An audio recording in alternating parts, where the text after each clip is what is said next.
make your way into a child's pose. With your knees wide, big toes together, arms long out in front of you, forehead resting on the mat.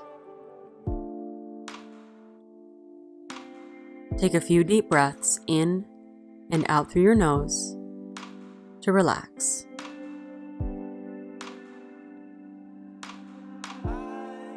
This is a grounding posture, a place where you can release unnecessary tension, flexing or gripping in your legs, hips, back and shoulders, even in the tiniest muscles in your face.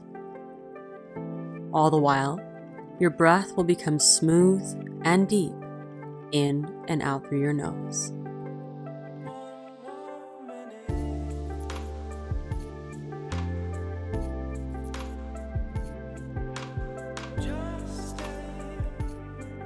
Adding on, walk your left hand past the left side of your mat, and then walk your right hand over to meet it, lengthening out your entire right side body.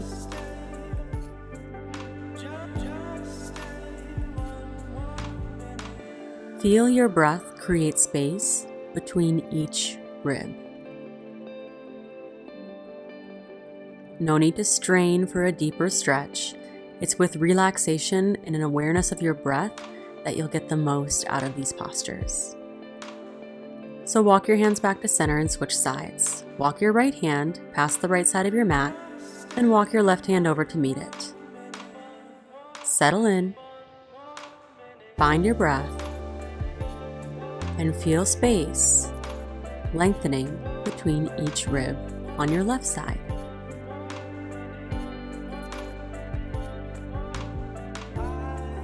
Even your jaw is relaxed. The muscles around your eyes are soft as you feel your smooth breath passing in and out through your nose.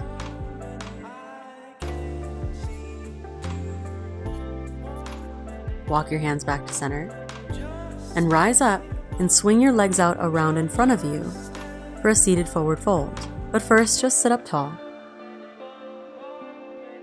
Flex your toes back towards you, engaging your thighs. Micro-bend your knees so that you're not straining the backs of your knees. Inhale, reach your arms overhead, lengthen out of your hips. Then exhale to hinge from your hips, folding over your legs, and allow your shoulders and upper back to completely relax. Without actively moving your body, feel your inhales lengthen your spine. Feel your exhales deepen your fold.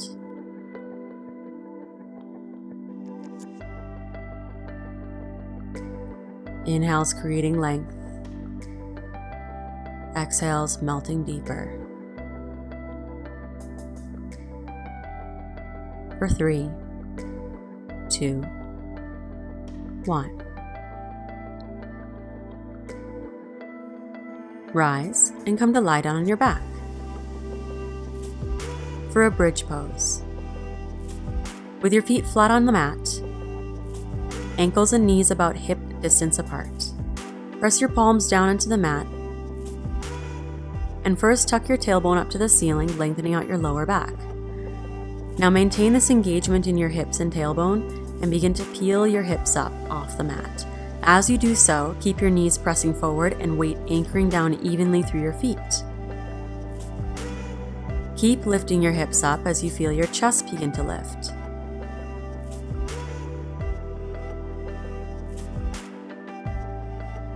And to add a chest expansion, inch your hands together to interlace your fingers underneath you.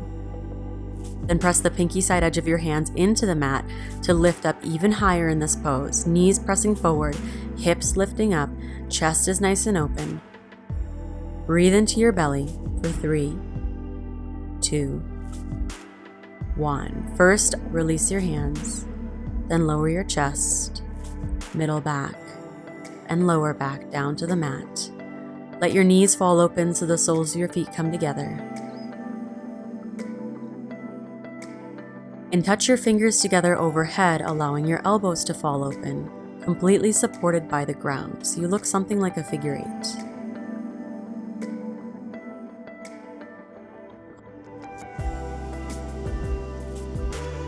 Allow your inner thighs to soften as you feel your belly rise and fall with your breath.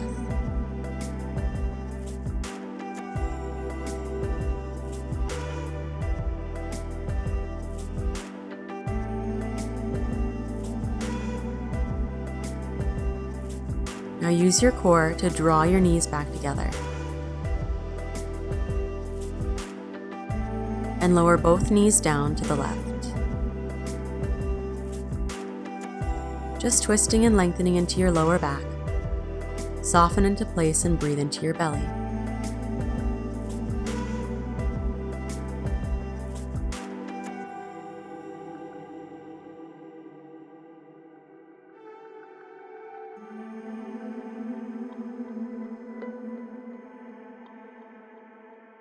Draw your navel in to engage your core and bring your knees back to center.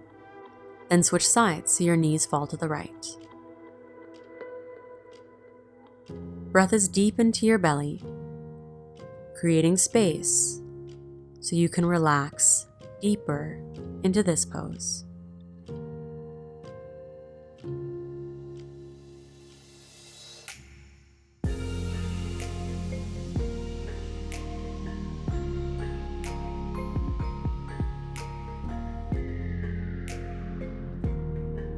Draw your navel in, then knees back to center. Take your arms down by your sides, palms facing down, and extend your heels straight up to the ceiling.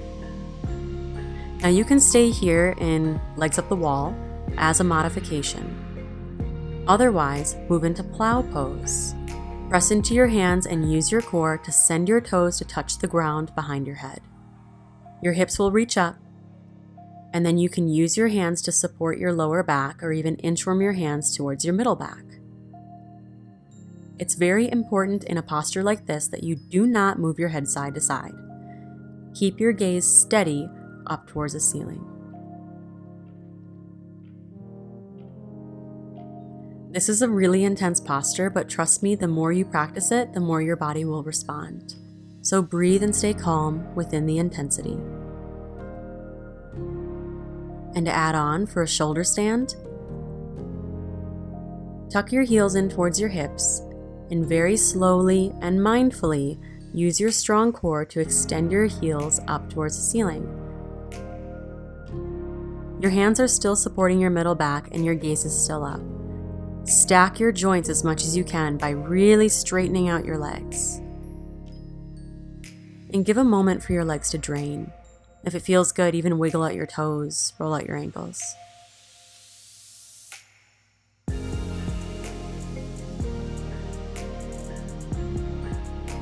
Using your hands to support your back, gently bend your knees, lowering your legs down, and then slowly and mindfully lower your hips back down and find happy baby pose. Thread your hands between your knees to grab onto your ankles or the arches of your feet. Then flatten out your back as much as you can, knowing that you can stay completely still or even rock a little bit side to side for some movement. Stay here or feel free to take any other posture your body is calling out for the next 3 to 5 breaths.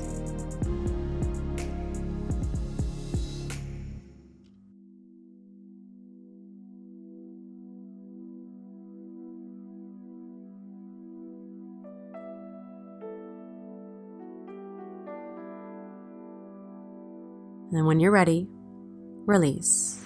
Make your way into your final Shavasana.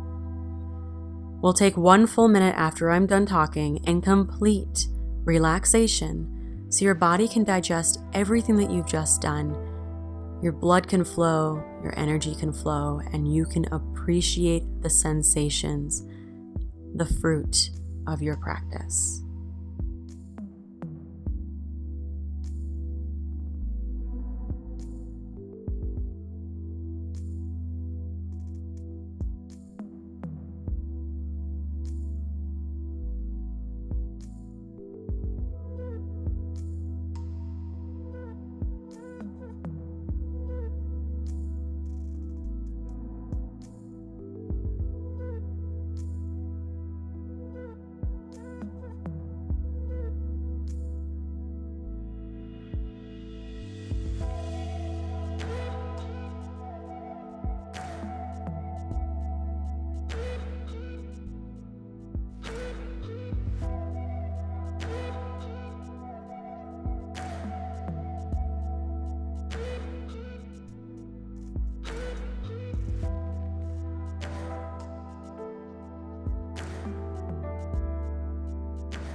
Now you're welcome to stay here, but if you're ready to come out now, reach your arms overhead, stretching toe tips to fingertips. Take a big inhale and exhale. Curl up on one side into a fetal position, then use your hands to press yourself up to seated. Bring your hands together at heart center, gently close your eyes, and bring your awareness back to your breath, in and out through your nose. This is the breath that grounds you.